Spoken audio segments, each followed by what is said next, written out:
Taimanin Asagi has got to be like one of those shows I've heard of so much, but never really knew like the in-depth lore of what the hell's going on. Still don't, and when it comes down to it, I didn't know what the hell was the point of it, right? I would always hear about it, I would always see the characters, I would see the scenes, I've seen them so many times, and it ends up becoming some of my favorite scenes to really be done with the wild and ass camera movement, with the crazy ass smashing of Asagi and Sakura and Oboro when it comes down to it. But I never really knew the actual context, at least of the first version of Timon when it comes down to it, because usually people be like, I don't really care for that one because, you know, the camera movement and the flashing lights and all that sort of stuff. Funny enough, for me, I like that. I kind of enjoy that for me personally. So ultimately, I was always curious about checking out the first version of it just to see what the hell was going on. And I just got done watching it, and I'm not gonna lie, I should have been watched this shit. It makes me mad that it took me this damn long to actually watch this shit, because it's actually pretty damn solid. Like I knew some stuff about Asagi in the group and stuff like that. I didn't know everything to the highest extent of what was going on. The only other thing I knew was that it shared the same universe as like the Steel Witch and Rose, that Gentai. But outside that, I didn't know shit else. Like, I ain't gonna sit here and lie. This show had equally me being like, damn, this is some of the hottest shit I've seen in a minute, but also at the very same time make me question what the hell is happening.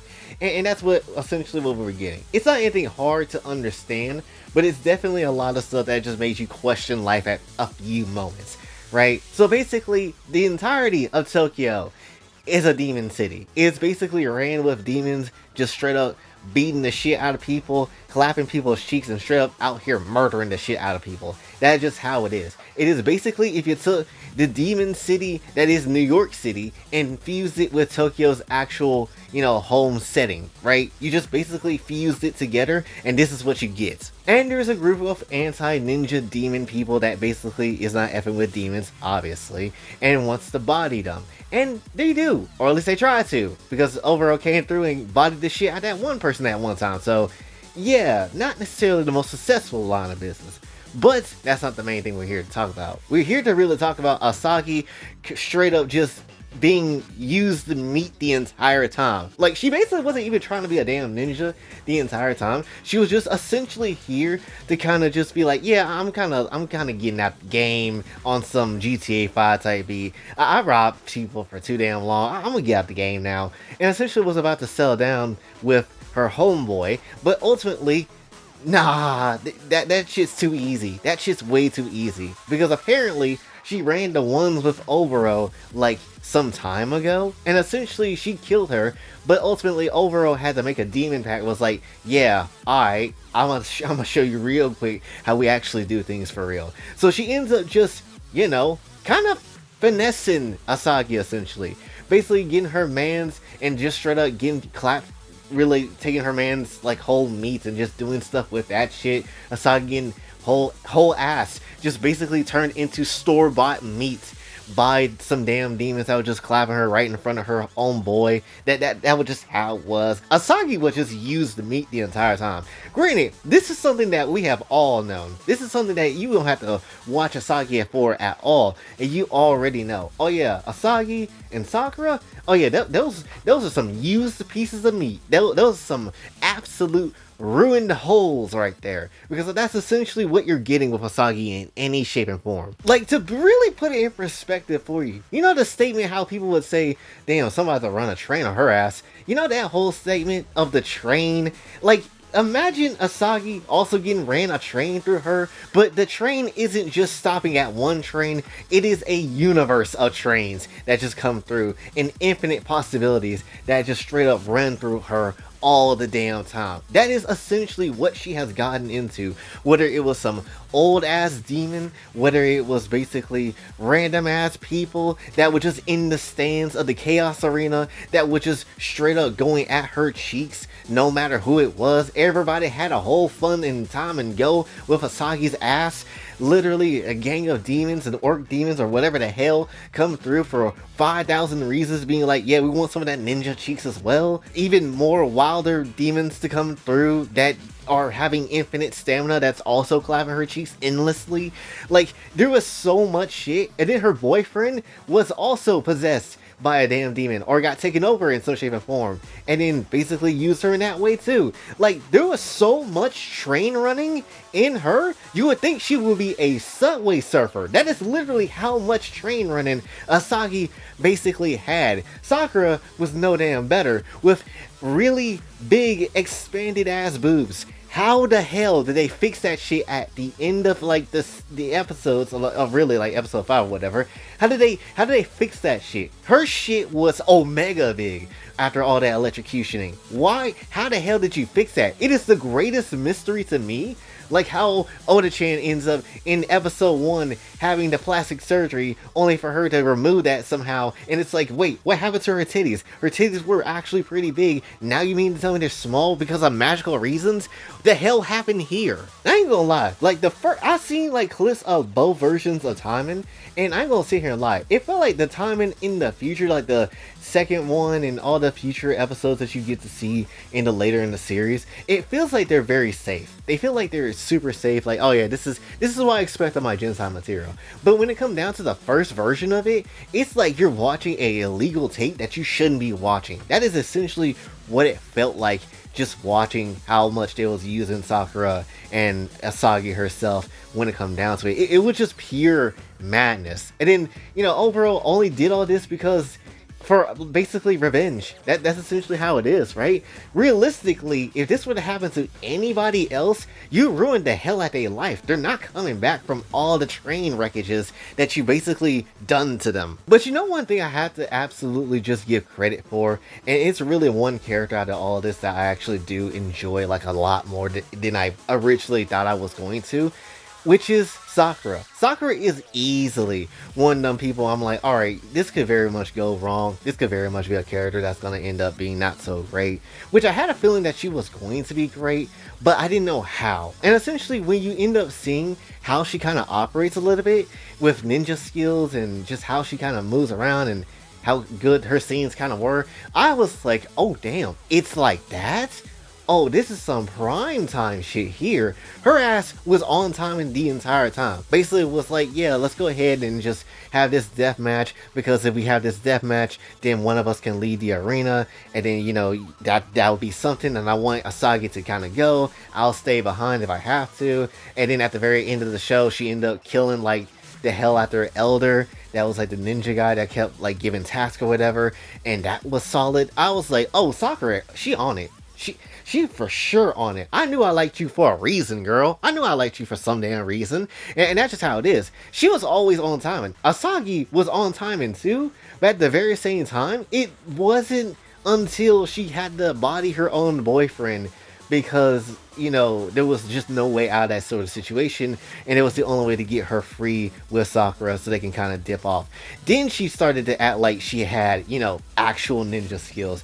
Then she took out Oboro. Then she actually was able to, go back to doing her demon hunting duties when it comes down to it. But at that point, you already let 5 million trains ran through you at that point. At this point, you might as well let us clap your cheeks. Which, oh yes, in the bonus episode, we actually technically kind of do. We technically do. There is nobody else in that room except Asagi and Sakura, and the only thing that's happening is that you see your own meat going into Asagi's mouth and utter whole. That is literally what it is for like a good 3 minutes. And essentially, we all clapped Asagi, which is absolutely amazing. And I love when shows do that. When you're actually a part of the story, and some reason, somehow, you just end up just paying your way to clap Asagi for some reason. I'm here for it. Technically, that means that's another hoe for the belt to be had right there. That's another one to be had on your damn belt.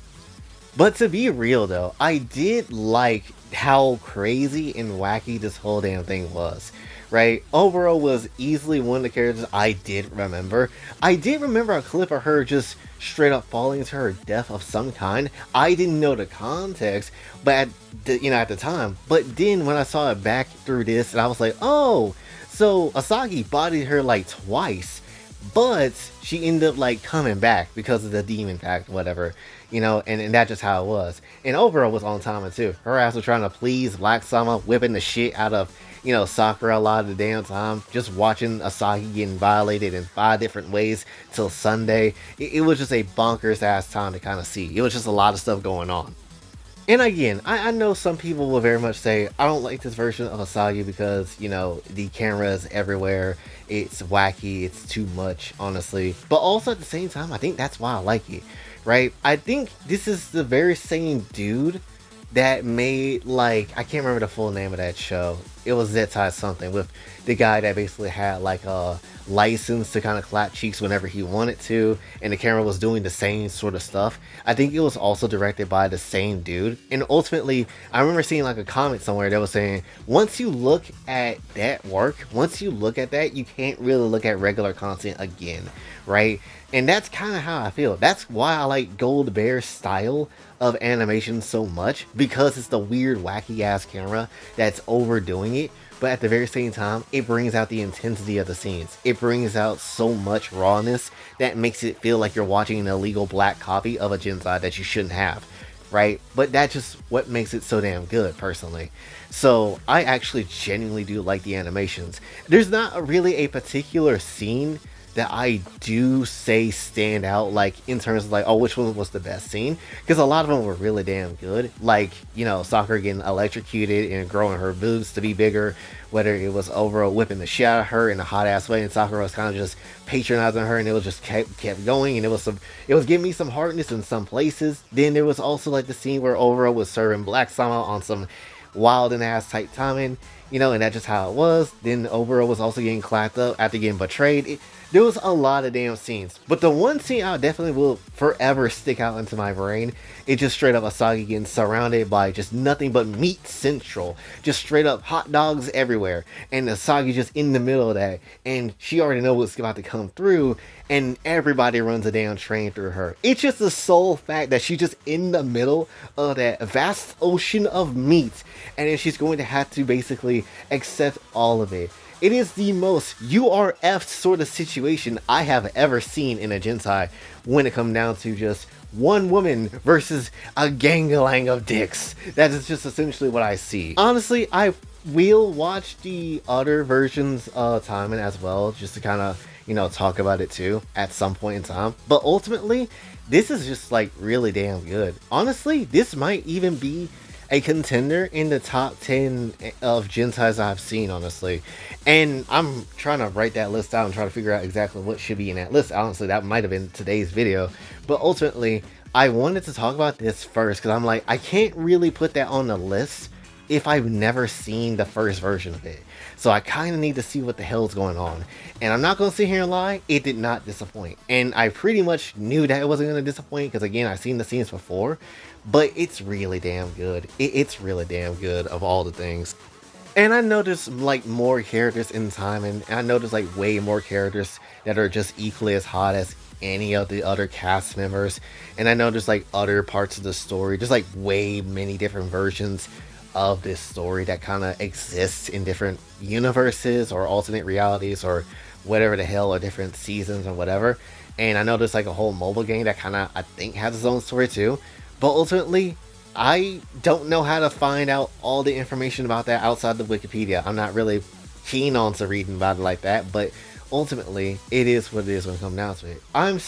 Very much, I won't say I'm very much surprised we haven't seen any sort of new animation of Timon at all, right? Since the second version of it came out. I would very much love to see a new animation, even in anime. To be honest, I feel like it will be a solid ass anime when it comes down to it, especially if we got something like Nugatashi that exists.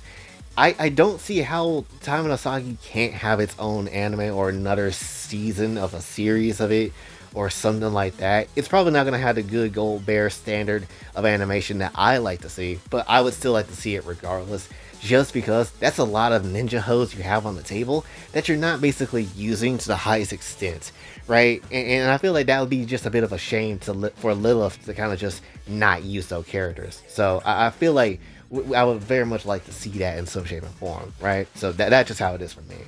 But yeah, ultimately, I would definitely give this shit like a 9 out of 10. I'm not even shitting you. I would deadass give the series like a 9 out of 10, at least the first version of it when it comes down to it, because it was just that damn good. I knew it was hot. I didn't expect it to be hot as that hard and hot as well. And then the fact that also in the bonus episode we get to clap Asagi ourselves, yeah, that's really good. That's what we call putting the consumer first. That's what we call putting the actual viewer first. That we get to clap Asagi as well, and we get to go ahead and go ham. So that's nice when it comes down to it. It would be nice if we got to clap Sakura on the bonus side of things, but I'll take what we can get. But that's essentially all I got to say for this one. So hopefully you did enjoy. If you did, be sure to like, share, subscribe, hit the notification on your way out. Also follow my socials, and if you like to do on this channel, Kofi and Cash App is available as well. And until this, boy Jay, sign off. Have a say.